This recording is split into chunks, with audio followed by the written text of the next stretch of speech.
As NASA prepares to explore setting up human settlements on the moon as part of its ambitious Artemis program, it faces a plethora of complex challenges. One of them has to do with the moon's gravity, which is one-sixth of what we have here on Earth. That low lunar gravity poses physiological problems for astronauts related to cardiorespiratory fitness, musculoskeletal system, and neural control of posture and movement. The low lunar gravity makes running or brisk walking impossible, as a consequence of which astronauts lose bone and muscle mass on the lunar surface. A research paper by a team of Italian scientists has recommended a relatively simple solution to the problem: run. That's easier said than done. The team, headed by Dr. Alberto Minetti of the Laboratory of Physiomechanics of Locomotion in Milan, has said deploying a version of wall of death that motorcycle stunt performers use to defy gravity on Earth by taking advantage of the centrifugal acceleration. It is extremely difficult, if not altogether impossible, to run on the interior wall of the wall of death on Earth. However, according to Dr. Minetti and his team, it would be possible to do that on the moon because of its low gravity. The team's paper says, and I quote, "Lunar inhabitants could engage in running on the inside of vertical circular walls, hence running parallel to the moon surface. This would provide an exercise-based countermeasure that simultaneously stimulates cardiorespiratory fitness, the musculoskeletal system, and motor control," unquote. Buongiorno, Dr. Minetti. Welcome to Mayankshire Report. It's a great pleasure to have you. Buongiorno, it's my great pleasure to be with you now. You know, it is fascinating that of all things, you thought of wall of death as a possible solution for astronauts on the moon and other low gravity planets. Tell me how that happened. Well, it is difficult to make a long story short, but I can tell you that it is an idea that came to my mind a few years ago, and it took more than 2 years to organize the entire experiment, even though it is actually a simple experiment. We had to, well, the idea came out because I work in the physiology of locomotion and the biomechanics of locomotion. And I'm interested in all forms of locomotion on Earth and outside our planet, where gravity is much less than here. A few years ago, I was studying how Western grebes and lizards could run on water on the Earth, and that was impossible for humans. And I published a paper saying that, and experimenting and demonstrating that humans could do that on the moon as well. But that was a few years ago, and I got a Nobel Prize for that, actually. But most recently, my question was, what, again, could be possible for us on another planet that is really impossible on Earth? And by remembering those motorcycles rounding in the wall of death that stays attached to the wall because of their high speed and power, I always wondered how humans could do that. And certainly, even theory is telling us that it is impossible on Earth because our speed is too slow. But actually, by using the proper equations, theoretical reasoning brought me just to say that on the moon it was possible. But at the end, the difficulty was to prove it. So we had to find out the experiment for this. And the only experiment possible was to rent a wall of death for one day and to rent a 40-meter high crane for building concrete and things, and have those rubber bands coming from the height, 40 meters height, and attach it to the harness and to the subject, and relieving 83% of their weight on the Earth, right, as to simulate the moon. And that was the story. You know, but the way you're describing it, Doctor, how do you create a contraption like that on the moon? Obviously, it will have to be eventually smaller than what you have here, right? Slightly smaller, so that we could be able to do that possibly not at 20 kilometers per hour, that is close to 13 miles per hour, meaning a quite fast running speed. But the main interesting story is that, when you are lucky, many things get together. And at the end of the story, not only we demonstrated that that is possible, but this is convenient for the astronaut to train. And lastly, that it would be easy to have it on the moon, because all the building companies that are designing prototypes for the settlements down there, they are designing schemes that represent circular habitats Right. for astronauts. So, in a way, and they're also of the close to the size that we need. So, in a way, we don't need extra space. We need just the building that should be slightly adapted for that. And astronauts in their own homes, they will be able, at the end of the day, to practice. Well, we calculated twice a day for 2 minutes each, and to run circularly that way, to remedy to all the detrimental effects of low gravity on muscles, on bones, on cardiovascular system, and also in neuromuscular control. Did you confirm the speed at which they will have to run in order to maintain the fitness that you're talking about?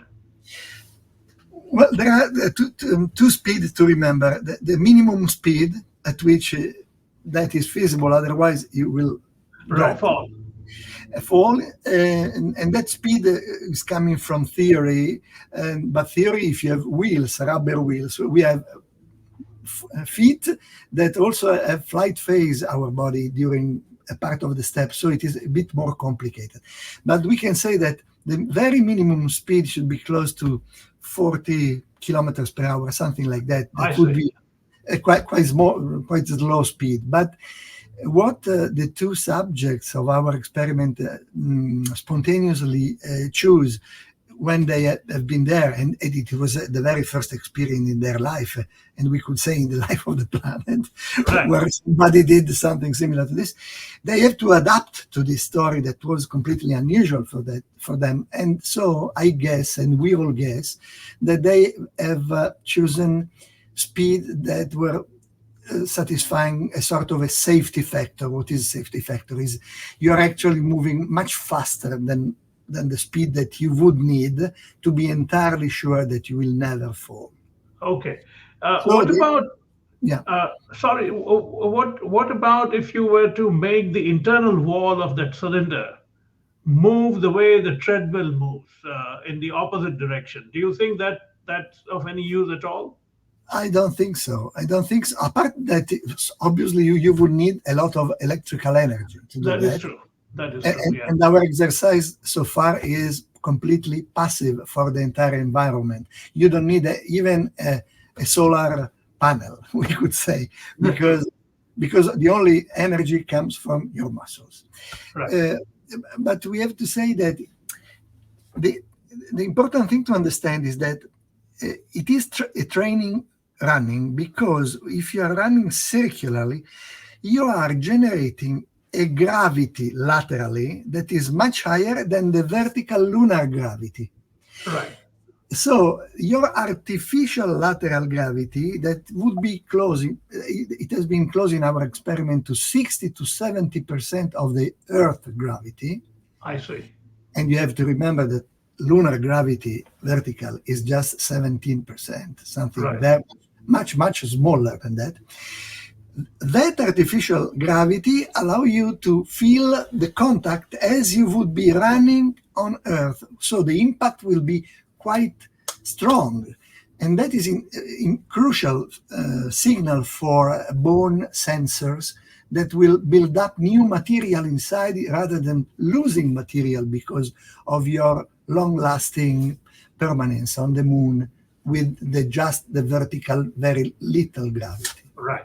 So if you have the cylinder moving, you stay. You can imagine that you stay fixed, and that is you're stationary, but that thing is moving. I understand. Yeah. Yes, and probably the effect would be much less if any. True. As a medical professional, do you believe that if you're living in a generally low gravity situation like on the moon, and if you're spending just a few minutes every day to run, that will offset the bone mass loss, etc., that we are talking about? Well, our findings and our conclusion were not just speculation. We actually measured the forces indirectly that would be generated on the feet by moving that way. And then we compared those data with the scientific literature about a procedure that is called bed rest. You normally ask people to stay in a supine position for 2 months, let's say, and then you measure how much muscle have you lost, how much bone did you lose, and whatever. If you then divide those population into two sides, one that you train and the other that you don't train, you can check what was the effect of immobilization and what was the effect of the training. And so you can then manage to suggest the proper amount of exercise to be done to contrast all those detrimental aspects of your performance.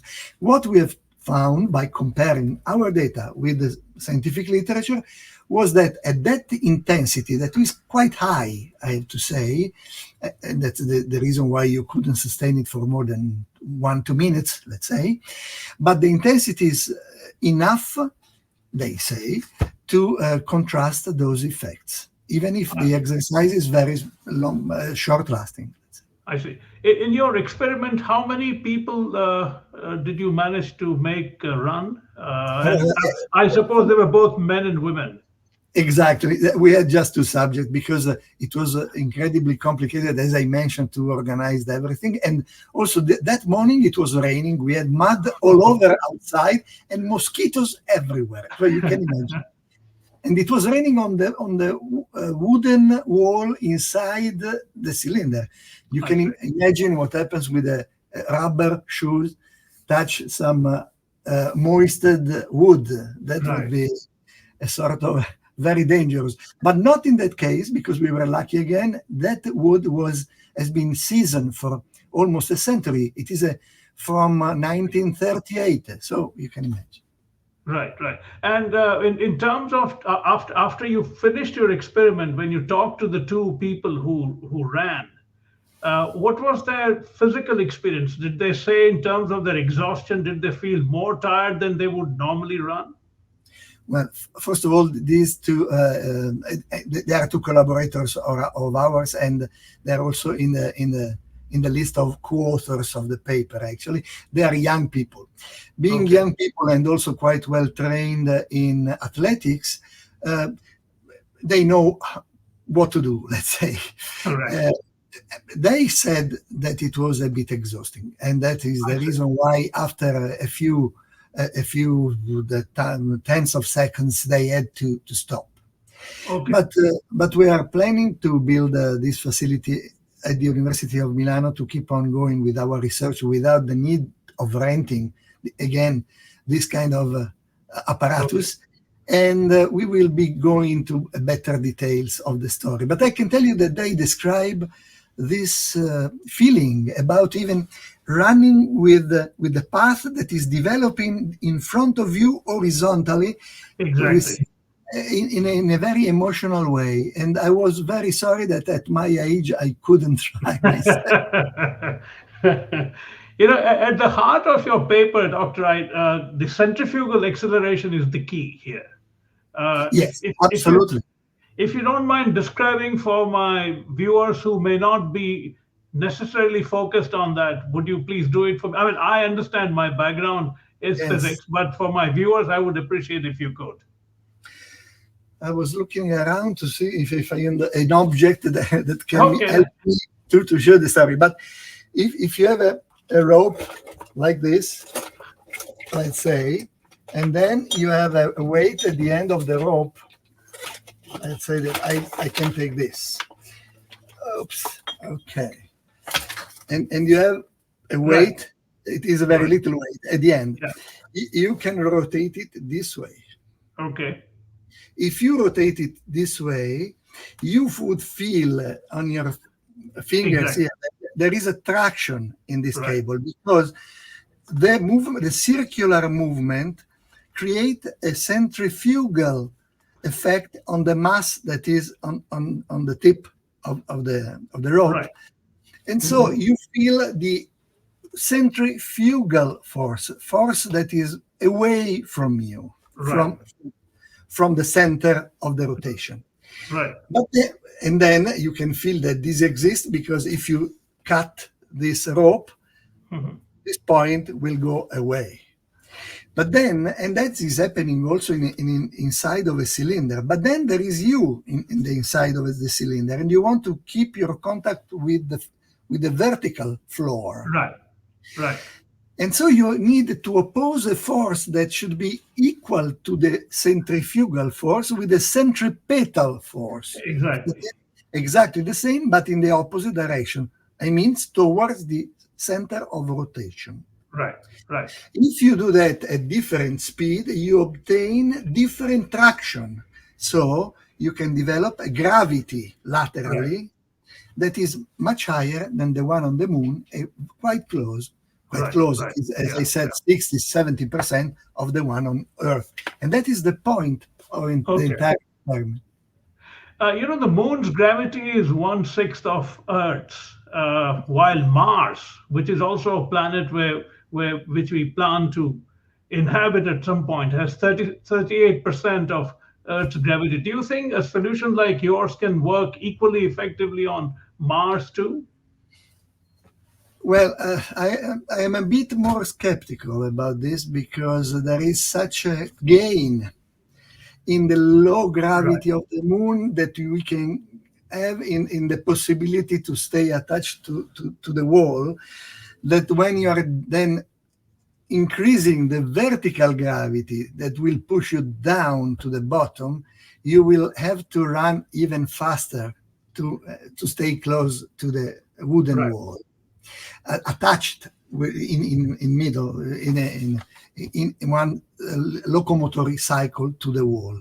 Right. So I would say that just to stay close to the Artemis program that is running recently, I guess that the method that we suggest would certainly, if accepted, and I hope so actually, would actually help astronauts to stay on the moon for a long time and not having their fitness going down that much in facing both the comeback to Earth, because when they come back to Earth, normally you know that they're impaired in a lot of body functions, and also to be prepared for the very long-lasting travel to Mars.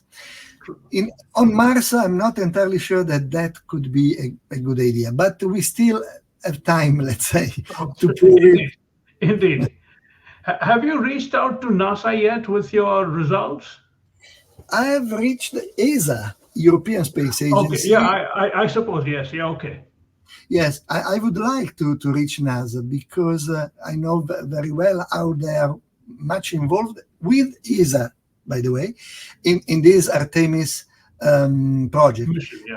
I contacted also some of the companies that are working on the design of the settlement, because I was interested to understand whether the radius or the diameters of this structure would be compatible with this idea.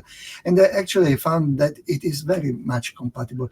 It is a matter of prolonging the height of 1 meter or 1.5 meters, so that running people will not interfere with the furniture inside the building or inside. I understand. Yeah. And has there been any interest from ESA at all? How have they looked at your experiment? You mean the ESA? Yeah. Oh, well, I remember that when I was there a couple of months ago, and the data was already preliminary, so I just brought some sort of a brief communication for a Congress. And I have to say that they received this information with enthusiasm, at the point that they proposed also to find some funding that I could use to make this bed rest study as soon as possible in their own facility in Köln in Germany. So I hope that will happen, because apart from building our own facility in Milano that will be just devoted for the biomechanical part of the next research, it would be very nice to liaise with location where we could also bring out this bed rest study. That would be crucial in a way. This is a very speculative question, but I'm interested to know your views as a medical professional. Say, for instance, we stay on the moon for a prolonged period of a couple of years, maybe 3 years, and there are couples who end up having a baby there. Yes. If that happens, would you care to speculate how very low gravity may make an impact on the growth of that baby compared to what that baby would have grown on Earth? Well, depending on the possibility of training or not training, because let's say not training, and we are. I mean, I know it sounds crazy to say this, that you're leaving the baby to the moon's gravity, but if I'm saying purely as an experiment in your mind. I see. Well, it would be nice to try to speculate in both conditions. Let's say no training, but if you cut our femur on the longitudinal axis, you would immediately see the trabeculae that have a shape like pillars in a way. Right. So they are already built to sustain body, to sustain a mass, to sustain a weight.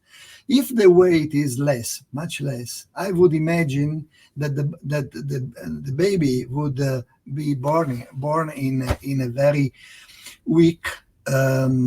Also because you couldn't do the training when you are inside for 9 months. Indeed. You are already in a way suspended in an amniotic fluid, like in almost no gravity, we could say. Right. But whenever you become a toddler or something like that, you will never stimulate those muscles to grow as they would do on the Earth. I would have guessed that your question was different. It was saying how many years will be needed for humans staying there to develop a skeleton that would be appropriate and optimal for the moon. In that case, I would say not million, but let's say some hundred of thousand years. Oh, I see. Okay, now that's fascinating. And finally, this is another question, which is a broader question, because I'm in the middle of writing a book on gravity right now. Yes, you mentioned that. Yes, and that's why I'm asking you this question, because I believe that everything that we are on this planet is a direct result of the way Earth's gravity is. If we were on a different planet, say even Venus, even the way we say sing or way we walk or way we dance, a lot of it will change, right? Do you think that's true? Sorry, you said that even also. For instance, let's think of a planet, an exoplanet in a different solar system, where gravity is very different from Earth's. And there are life forms which are somewhat similar to what we are. But at the same time, they are very different because they are on a different planet. Yes. Now, would they be able to do, say, things like play an instrument in a low gravity? Because it requires some form of tension between your hand and the instrument, which is very different on a low gravity or a high gravity planet. I'm just trying to speculate on questions like that. Yes. Well, I think that you are right, thinking that most of our life, the work life and the leisure life and whatever kind of our relationship with other living beings is mostly based on gravity. But there are certainly activities that could be still performed. You see a couple of instruments, maybe a musical instrument here in my study at home. I do. And I play a couple of them. I can tell you that there are instruments that are much easier than others to be brought on the moon. I don't see any difficulties about the piano, although I have to say that part of the arm is relying on gravity. So this hand and sometimes needs space to accelerate properly. Exactly. It would take some time to adapt that way. By playing, for instance, the double bass player or the double bass or the electric bass or even the guitar, I think that there is no problem at all. Whenever you have mallets, for instance, obviously you are moving hands, and in that case, gravity is essential. Right. So we would say that not all activities will be impaired. It depends on the gravity. And that's also the reason why astronomy is so interested in finding exoplanets of different gravities, Absolutely. including the ones that are closest to ours. Yeah.